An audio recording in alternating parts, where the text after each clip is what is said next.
Pertanyaannya, apakah dia sudah menikah? Kalau menurut adat istiadat Yahudi yang keras, dia harus menikah. Kalau enggak, dia tidak boleh masuk sinagoge mengajar. Alangkah tidak masuk akalnya apabila Yesus membiarkan kakinya diciumin dan digosok dengan minyak wangi oleh rambut oleh perempuan yang bukan mahramnya. Dan di dalam istiadat Yunani dipercaya itu adalah peristiwa abis ijab kabul. Ternyata baik di dalam perspektif Al-Quran maupun Alkitab, Yesus itu menikah, punya istri. Bahkan Yesus itu mempunyai anak yang bernama Yustus. Sebagai seorang Yahudi menurut kitab Talmud, seorang yang tidak menikah tidak bisa mengajar. Itu betul. Kenapa Yesus tidak menikah? Nah, ini kalau orang tidak mengetahui detail sejarah, akan bingung. Betul juga. Pada abad pertama seorang Yahudi biasanya menikah, baru dia mengajar. Tapi kenapa Yesus tidak menikah? Apakah ada fakta sejarah yang menandingi fakta dasar tadi? Shalom. Salam sejahtera dalam kasih Kristus. Pada kesempatan ini saya akan membahas satu ulasan penting dan menarik dengan judul Dr. Bambang Nursena permalukan Ustadz Kainama dan Ustadz Yonatan Nandar yang berkata Yesus menikah, punya anak, dan poligami.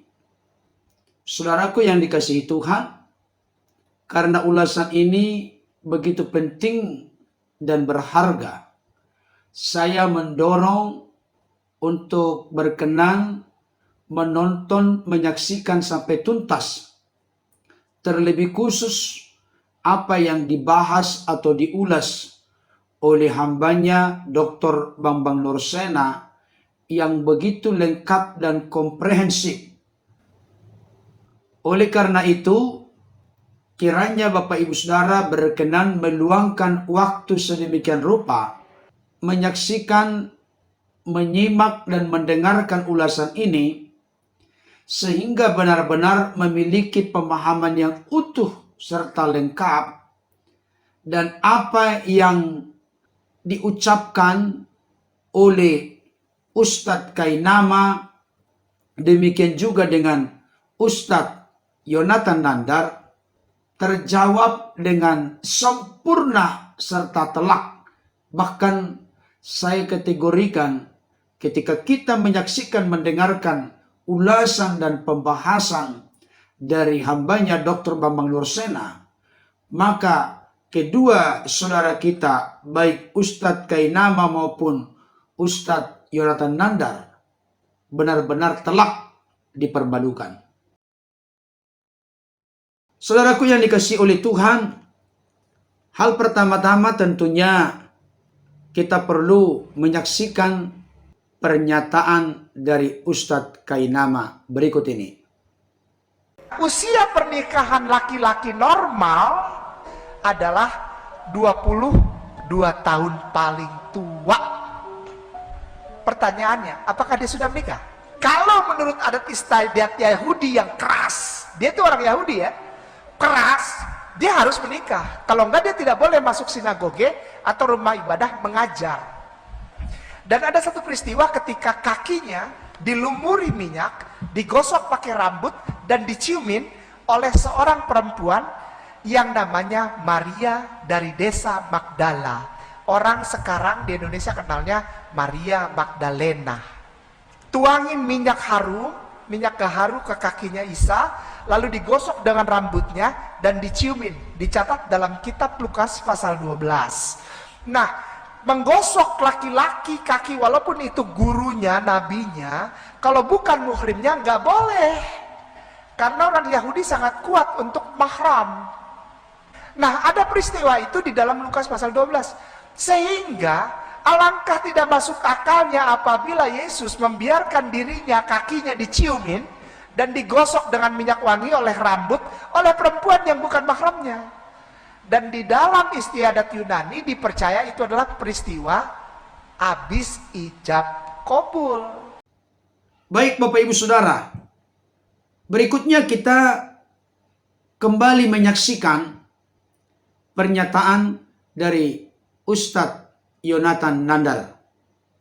Ternyata baik di dalam perspektif Al-Quran maupun Alkitab, Yesus itu adalah menikah, ya, punya istri. Di dalam Lukas 7 ayat ke-38, sambil menangis ia pergi berdiri di belakang Yesus dekat kakinya, lalu membasahi kakinya itu dengan air matanya, menyekanya dengan rambutnya, kemudian ia mencium kakinya dan meminyakinya dengan minyak wangi itu. Ini dipelintir sebagai prosesi penebusan dosa, prosesi pertobatan. Padahal prosesi pertobatan bukan seperti itu, kawan. Tradisi Yahudi, hukum Islam dengan hukum Yahudi itu hampir sama. Ya, dibatasi antara interaksi laki-laki dan perempuan. Yeshua HaMasyiah seorang rabi, orang Yahudi, yang tahu, yang paham betul tentang hukum Taurat. Tidak mungkin seorang laki-laki, apalagi dengan rabi Yahudi, bersentuhan, meminyai, apalagi di sini dikatakan menciuminya. Ini tidak mungkin terjadi kecuali di dalam prosesi pernikahan. Bahkan Yesus itu mempunyai anak, saudara. Ini berdasarkan Alkitab. Ya, Yesus mempunyai anak yang bernama Yustus. Anda tidak percaya itu?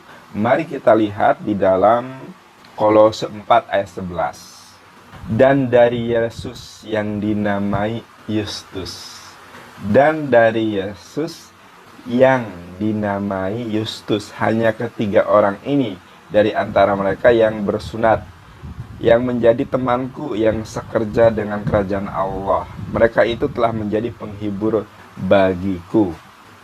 Dari, ya, ini aslinya bukan dari di sini. Kalau kita melihat original language-nya, Ben, ada Yohana bin Zakaria, ya, Ben. Kalau dalam bahasa Arab, bin, Ben Ibrani, bin bahasa Arab, Ben. Dan inilah Ben Yesus yang bernama Yustus. Anaknya Yesus yaitu Yustus. Akan tetapi di sini ditulis dari, padahal itu Ben. Ben ini bermakna adalah anak. Dan Ben Yesus yaitu Yustus. Dan anaknya Yesus yaitu Yustus. Yustus ini tidak sering diungkap, ya, siapa. Karena kalau diungkap akan jelas bahwa ini adalah Yesus. Bahkan ada dalil yang menyebutkan bahwa Yesus itu poligami. Saudaraku yang dikasihi oleh Tuhan, saya menemukan ulasan atau kupasan yang begitu luas, mendalam, sekaligus memberikan jawaban yang sangat telak kepada kedua saudara kita ini yang merasa diri begitu menguasai, mengerti tentang doktrin ajaran kekristenan, khususnya terkait dengan eksistensi keberadaan Yesus selama 33,5 tahun di dunia ini, di mana mereka dengan banyak belajar, barangkali itu pendapat mereka, dengan mereka membaca, meneliti Alkitab, mereka mengambil sebuah konklusi yang begitu ngawur. Oleh karena itu, tanpa panjang lebar, mari kita saksikan ulasan pembahasan secara komprehensif dari hambanya, Dr. Bambang Nursena. Selamat mendengarkan. Kita akan membaca Yohanes pasal 2, ayat pertama sampai dengan ayat yang ke-12. Saudara-saudara yang terkasih dalam Tuhan, saya ingin membahas salah satu sisi dari sebuah sensasi yang dikembangkan oleh buku Holy Blood, Holy Grail. Dalam buku ini digambarkan bahwa perkawinan yang ada di Kana itu tidak lain adalah perkawinan Yesus sendiri. Jadi memang aneh-aneh manusia itu, saudara-saudara. Kebebasan berekspresi, kebebasan berkarya di Eropa itu memang tanpa batas, sehingga kesimpulan-kesimpulan yang mungkin akan mengagetkan. Untung saja orang Kristen tidak pernah ada demo-demo ketika Yesus dilecehkan, ketika gereja difitnah, ya kita tidak apa-apa. Saya katakan semoga ini pencerminan dari apa yang dibaca di Injil, karena orang Kristen sepenuhnya memahami, ampunilah mereka karena mereka tidak tahu apa yang mereka perbuat. Saudara-saudara, memang di dalam perikop ini tidak dijelaskan ini pengantin siapa. Tidak ada. Perikop ini hanya menjelaskan bahwa tatkala ada pesta perkawinan di Kana, ibu Yesus, Bunda Maria ada di sana. Dan pada ayat kedua dikatakan Yesus dan murid-muridnya diundang juga datang. Nah, ayat ini sudah jelas menunjukkan bahwa ini bukan perkawinan Yesus. Karena Yesus sendiri dalam posisinya bersama para muridnya diundang datang. Siapa yang mengundang? Yang punya hajat. Ayat-ayat ini sangat sederhana sebetulnya kita pahami. Lalu ada peristiwa, mereka kekurangan anggur. Maka kemudian Yesus mengatakan kepada mereka, isilah tempayan-tempayan itu penuh dengan air. Mereka pun mengisinya sampai penuh. Dan sesudah itu kata Yesus kepadanya, sekarang cedoklah dan bawalah kepada pemimpin pesta. Lalu mereka pun membawanya. Setelah pemimpin pesta itu mencicipi air itu telah berubah menjadi anggur. Dan ini mujizat yang pertama yang dilakukan oleh Yesus di Kana. Maka ia memanggil mempelai laki-laki, itu menunjukkan bahwa ada subjeknya mempelai laki-laki. Berarti mempelainya bukan Yesus kan? Dan berkata kepadanya, setiap orang menghidangkan anggur yang baik dahulu.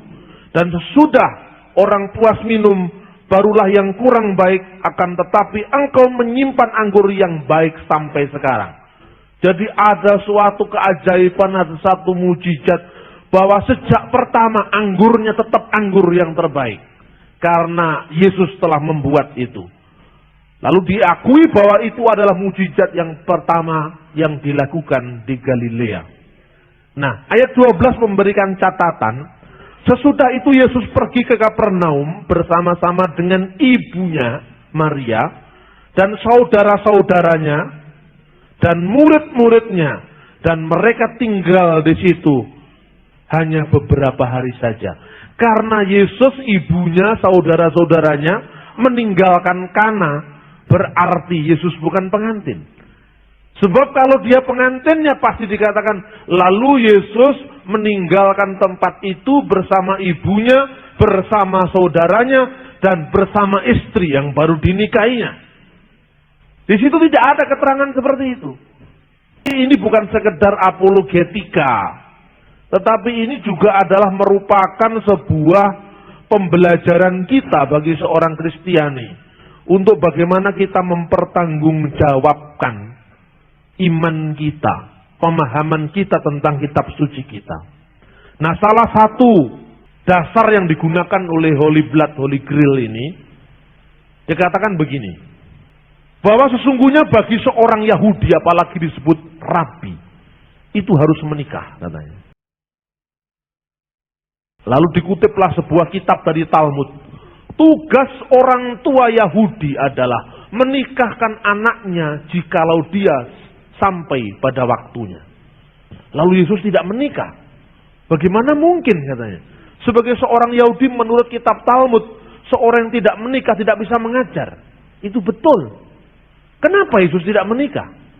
Nah, ini kalau orang tidak mengetahui detail sejarah akan bingung, betul juga. Pada abad pertama seorang Yahudi biasanya menikah, baru dia mengajar. Tapi kenapa Yesus tidak menikah? Apakah ada fakta sejarah yang menandingi fakta dasar tadi? Ada. Yahudi itu tidak seragam. Orang Yahudi itu ada orang Yahudi yang dinamakan Yahudi arus utama, yang mereka tinggal di Yerusalem, dan pusat ortodoksi Yahudi itu di Tiberias. Mereka menggunakan bahasa Ibrani yang disebut bahasa Ibrani Rabbanik atau bahasa Ibrani Mishnah, bahasa Ibrani klasik Taurat. Tetapi Yesus tinggal di Galilea. Dan wilayah Galilea menurut Alkitab, menurut nubuatan Nabi Yesaya, disebutkan Gelil Hagoyim, Galilea wilayah bangsa-bangsa. Galilea wilayahnya Gentile, wilayahnya non-Yahudi. Lalu dikatakan Yebulon, Naftali, Gelil, Hagoyim, jalan ke laut, derek hayam. Derek itu bukan derek bahasa Jawa. Derek itu bahasa Ibrani artinya jalan, bahasa Arabnya torik. Derek hayam, jalan ke laut Galilea. Aver Hayarden, seberang Yordan. Daerah itu pada abad pertama dikenal sebagai daerah metropolitan. Daerah di mana seluruh bangsa-bangsa yang berdekatan dengan Israel tumplek-blek ada di situ. Makanya kita mendengar rona berbagai macam bahasa. Bahasanya orang Kapernaum, desa di mana yang sering dilewati Yesus dalam pelayanannya. Rumahnya Petrus di Kapernaum. Petrus adalah seorang bos atau juragan ikan di sana. Rumahnya tingkat 2. Sampai sekarang rumahnya itu masih dijadikan situs gereja. Karena ada di situ berdampingan dengan sinagog atau rumah ibadat. Itu pada abad pertama yang namanya Galilea. Rakyatnya sehari-hari berbicara minimal dalam 3 bahasa. Inilah salah satu warisan kekristenan yang patut disyukuri. Karena di situ untuk membuktikan bahwa setelah genap saatnya arsalallahu ibnu, Allah telah mengutus sang putra yang lahir dari seorang perempuan yang tunduk pada hukum Taurat, yaitu Yahudi. Di situ Injil dalam waktu yang dekat bisa go public, go internasional. Kalau mereka berbicara lingua franca, bahasa perdagangan, bahasa yang lazim, bahasa internasional adalah bahasa Yunani koine. Lewat itulah perjanjian baru ditulis. Tatkala Yesus berbicara sehari-hari dengan para murid, dia berbicara dalam bahasa Aram. Bahasa Aram itu dilestarikan dalam beberapa teks dalam kitab suci. Misalnya kata-kata Eli, Eli lama sabaktani, Hakal dama, Maranatha, Efata, Gabata, itu semua bahasa Aramaik. Lalu saudara-saudara, bahasa klasik yang digunakan untuk membaca Taurat, membaca teks-teks para nabi adalah bahasa Ibrani. Bahasa ini masih ditambah lagi bahasa Latin. Makanya tatkala di kayu salib, di atas inskripsi itu, di atas salib itu ada inskripsi yang tertulis dalam bahasa Ibrani, Yunani, dan Latin. Sebetulnya 3 bahasa, 4 dialek bahasa. Yaitu yang disebut Ibrani, termasuk Ibrani tutur dialek Galilea, yaitu Aramaik, Ibrani Misnah atau Ibrani klasik, plus bahasa Yunani lingua franca, plus bahasa Latin sebagai bahasa administrasi kerajaan. Inilah kira-kira situasi abad pertama Masehi. Makanya kalau dengan ungkapan bahwa mana mungkin Yesus tidak menikah, karena bagi orang Yahudi harus menikah, itu bagi Yahudi ortodok yang ada di Yerusalem, yang ada di Tiberias. Tapi bagi orang Esen, orang Qumran, yang meninggalkan bagi kita naskah-naskah laut mati, di sana tidak menikah. Yohanes Pembaptis tidak menikah. Elia tidak menikah. Artinya bahwa memang ada komunitas yang tidak menikah yang dilakukan untuk memuliakan Tuhan. Jadi kalau orang Yahudi memang Yahudi yang arus utama yang mirip dengan orang Muslim. Katanya kalau Nabi Muhammad bersabda, kalau kamu menikah, kamu telah melaksanakan separuh dari sunnahku. Itu mirip Yahudi. Orang Yahudi juga seperti itu. Tapi Yahudi yang di mana? Orang Yahudi Esen, orang Yahudi Eseni, orang Esena, itu tidak menikah. Yohanes Pembaptis seorang asketis yang tidak menikah. Elia tidak menikah. Dan waktu itu ada komunitas orang Kasim, orang-orang yang selibat untuk kerajaan Tuhan. Oleh karena itu untuk memahami itu, Paulus pada 1 Korintus pasal 9 ayat 5. Dan 1 Korintus ditulis sebelum 4 Injil ditulis. Paulus berkata, tidakkah kami memiliki hak untuk membawa seorang istri Kristen dalam perjalanan kami? Paulus mengatakan, Kalau mereka punya hak, saya juga punya hak. Tapi saya tidak lakukan itu. Tidakkah kami memiliki hak untuk membawa seorang istri Kristen dalam perjalanan kami? Seperti yang dilakukan rasul-rasul yang lain dan saudara-saudara Tuhan dan Kefas. Paulus sebagai penulis pertama tidak pernah mengatakan seperti rasul-rasul yang lain, saudara-saudara Tuhan Yesus sendiri dan istrinya dan Kefas. Tidak mengatakan seperti itu. Nah, di dalam studi kitab suci, kita harus memakai studi metodologi sejarah yang sama.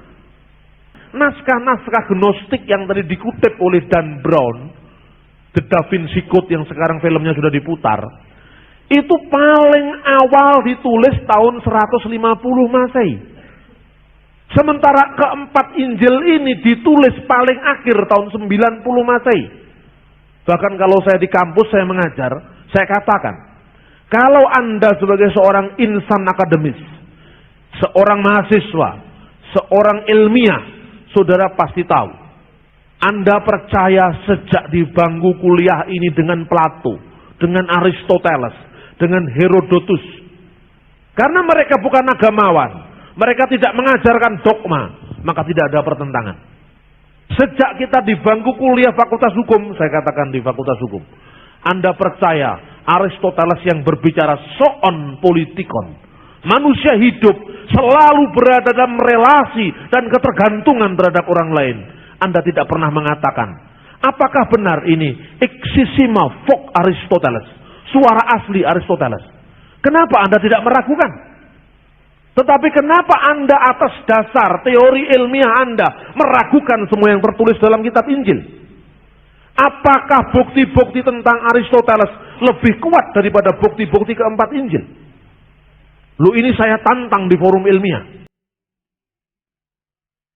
Aristoteles menulis buku antara lain Fisika. Aristoteles itu hidup kira-kira abad keempat sebelum Masehi. Tahun 400-an sebelum Masehi.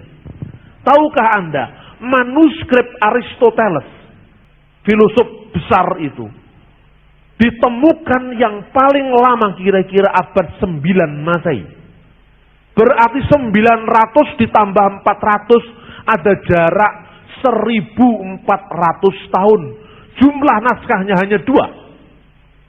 Jumlah manuskripnya hanya 2. Plato kurang lebih ada 1300 tahun gurunya Aristoteles.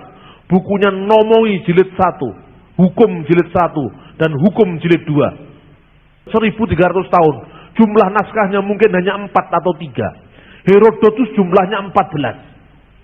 Jaraknya di atas 1000 tahun. Sekarang bandingkan dengan pembuktian teks perjanjian baru. Yohanes the Apostel, Rasul Yohanes, itu menulis Injil Yohanes kira-kira tahun 90 Masehi. Naskah tertua yang ditemukan dari Injil Yohanes yang namanya manuskrip John Ryland yang ditemukan di Mesir, itu berasal dari tahun 115 atau 120 Masehi. Berarti hanya ada jarak manuskrip tertua dari Injil Yohanes dengan tulisan aslinya, dengan si penulisnya, hanya ada jarak 25 sampai 30 tahun. 90 plus 115. Jumlah naskahnya seluruh perjanjian baru, termasuk Kodeks Sinaiticus, Kodeks Ephraimi Receptus, Kodeks Alexandrinus, itu jumlahnya 4.500 manuskrip. Coba. Sekarang ada bukti sejarah mana yang lebih kuat daripada perjanjian baru? Tapi kenapa para ahli yang mengaku sebagai teolog Yesus Seminar lebih percaya kepada Injil Thomas ketimbang dengan Injil Yohanes atau Injil Matius atau Injil Markus? Kenapa lebih percaya dengan Injil Yudas? Dan kita, saya katakan tadi pagi, kagetan, gumunan, goblok. Kenapa percaya dengan teks-teks yang jelas itu lebih akhir, dan teks-teks itu tidak ditemukan sebelum tahun 150? Sudah tidak usah ngomong agama, tidak usah ngomong firman Tuhan, ngomong sejarah saja. Kalau bicara sejarah jelas, Nah, kalau kita kekurangan data, kita bisa menggunakan data-data yang namanya filologi, metodologinya. Lah ini Alkitab ini datanya 4.500 manuskrip lengkap. Lah kok mau ngoyoworo? Ini hanya orang senting. Apa? Keilmuannya dia itu diragukan karena penuh prasangka terhadap gereja. Saya bukan membela mati-matian gereja, tidak. Tapi saya hanya mendudukkan perkaranya supaya kita berlaku fair terhadap sejarah. Jadi sekarang persoalannya, kenapa orang Kristen kok mau-maunya percaya dengan Dan Brown? Kenapa kita mau percaya Holy Blood, Holy Grail? Ini kan bisa direkayasa. Holy Blood, darah suci, itu adalah benih Yesus, katanya. Holy Grail itu cawan suci. Cawan itu kalau ditempatkan bentuknya kayak segitiga begini. Terus katanya Dan Brown, coba segitiga begini, dibalik satunya begini, jadi bintang David. Ini artinya bahwa ini adalah darah keturunan David. Karena cawan begini, taruh cawan begini jadi bintang segi 6. Itu yang di Jawa namanya otak-atik matuk itu. Lo yang begini ini karena didukung oleh teknologi, didukung oleh komunikasi, teknologi informasi yang canggih. Filmnya bisa laris. Ini sudah yang terjadi. Jadi sekarang sangat sulit membedakan antara fakta dan fiksi. Fiksi bisa menjadi fakta. Fakta yang sudah jelas dirusak. Setelah dia mengatakan Holy Blood, Holy Grail ini, ternyata Yesus itu punya keturunan dari Maria Magdalena, namanya Sarah. Lah orang cerdas kan tanya, ini Sarah sopo ini? Sarah Sesan apa Sarah sopo ini? Orang mana Sarah? Itu kan gitu kan? Nah, kalau kita berpikir secara a priori, alah namanya fiksi, stok-tok, bah, no. Tapi kalau kita berpikir historis, ada asap, pasti ada api. Ini hukum sebab akibat. Kenapa? Dia ini memang ngawur, tapi ngawur yang juga punya sedikit banyak permainan lah, kira-kira seperti itu. Ternyata saya buka-buka buku sejarah gereja purba. Pentingnya sejarah gereja purba di situ. Tadi siang saya berikan contoh. Maria disebut Apostola Apostolorum. Kemudian diutus oleh para rasul pergi ke Kaisar Tiberius di Roma. Waktu ke Kaisar Tiberius dia menceritakan kebangkitan Yesus, ditertawakan. Dia ambil telur. Telur yang putih itu diambil Maria. Lihatlah Kaisar, kalau Tuhan bisa menciptakan benih yang hidup dari telur yang mati ini, maka Tuhan bisa membangkitkan kita di antara orang mati. Lihat telur yang putih ini, tiba-tiba memerah seperti darah. Sejak saat itu ada tradisi menghias telur Paskah. Tapi kan saudara melok-melok raro, itu dari mana tradisinya? Pokoknya setiap Paskahan telur digambari kuning, hijau, abang. Kita tidak tahu sumbernya dari mana. Nah, kenapa dia bisa seberani itu dalam menafsirkan fakta-fakta? Ada banyak teks-teks kitab suci yang kemudian bisa ditafsirkan, dimaknai sesuai dengan tradisi sejarah. Saya berikan contoh misalnya. Mari kita baca Matius pasal 19 ayat 25 sampai ayat 27. Dekat salib Yesus berdiri ibunya, yaitu Ibunda Maria, dan saudara ibunya Maria istri Kleopas dan Maria Magdalena. Jadi Maria Magdalena memang dekat sekali dengan Yesus. Ketika Yesus melihat ibunya dan muridnya yang dikasihinya di sampingnya, berkatalah ia kepada ibunya, "Ibu, inilah anakmu." Dia berkata pada Yohanes. Kemudian katanya kepada muridnya, "Inilah ibumu." Sejak saat itu murid itu menerima dia di dalam rumahnya. Kita akan membaca satu data lagi dari Injil Markus pasal 15. Kita akan melihat juga ada perempuan-perempuan yang ada di sekitar salib. Siapakah dia? Ayat 40, pasal 15 ayat 40. Ada juga beberapa perempuan yang melihat dari jauh, di antaranya Maria Magdalena, Maria ibu Yakobus muda, dan Yosef serta Salome. Maria ibu Yakobus muda dan Yosef. Jadi Yosef dan Yakobus muda, James the Least, itu anaknya Maria juga. Tapi Maria siapa? Menurut Yohanes istri Klopas. Jadi di Israel memang nama Maria itu beken sekali. Di Israel nama Maria itu pasaran sekali. Makanya kadang-kadang sulit membedakan ini Maria yang mana. Maria ibu Yesus punya saudara juga namanya Maria, istrinya Kleopas. Maria ibu Yesus beserta dengan Maria istri Kleopas, ibunya Yosef dan Yakobus muda. Lalu di sini ada Salome. Salome itu ibunya Rasul Yohanes. Salome itu istrinya Zabdi atau Zebedius dan Yakobus tua. Yang disebut Yakobus tua itu Yakobus anak Zebedius, adiknya Yohanes anak Zebedius, ibunya namanya Salome. Coba bayangkan, satu keluarga ini anaknya Rasul Yohanes, ibunya ikut melihat peristiwa salib itu, luar biasa. Dan menurut sejarah, tatkala saudara-saudara Yesus itu bukan saudara kandung, bukan. Itu tradisi setelah reformasi itu yang mengatakan saudara kandung itu, supaya Maria agak direndahkan gitu loh, karena teologi yang didasarkan atas teologi sentimen itu ya gitu itu. Pokoknya yang mirip-mirip Katolik dihapus semua gitu. Padahal telur Paskah melok-melok Katolik. Makanya sekarang yang namanya teologi mental ghetto itu sudah ditinggalkan. Itu teologi kebencian. Salah itu salah, brengsek itu ya brengsek, pekok ya tetap pekok walaupun itu kita sendiri. Ini namanya kejujuran. Kalau agama tidak mengajarkan kejujuran, kapan lagi kita bicara jujur? Kalau kita berdiri seperti ini, kita tidak akan bisa jadi bangsa yang maju. Fakta ini kemudian dikembangkan. Yesus menyerahkan ibunya kepada Yohanes. Padahal kalau dia punya saudara kandung, kenapa harus diserahkan pada orang lain? Itu bukti bahwa Yesus itu anak tunggal. Maria tidak memiliki anak lain setelah Yesus. Saksinya sekarang adalah Golden Gate, pintu gerbang emas di Yerusalem, yang sampai sekarang tertutup, tidak dibuka. Dalam nubuatan Yehezkiel dan tulisan-tulisan para rabi dikatakan, pintu gerbang kemuliaan di mana Raja kemuliaan lewat, dan hanya untuk dia, pintu itu tidak dibuka selama-lamanya. Ditafsirkan oleh teks-teks Kristen purba, itulah rahim Maria yang tidak melahirkan orang lain kecuali Yesus.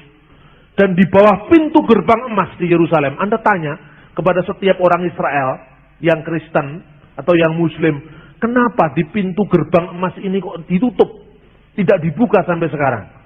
Dan biasanya orang-orang tradisional akan menjawab, itu akan dibuka pada hari kiamat.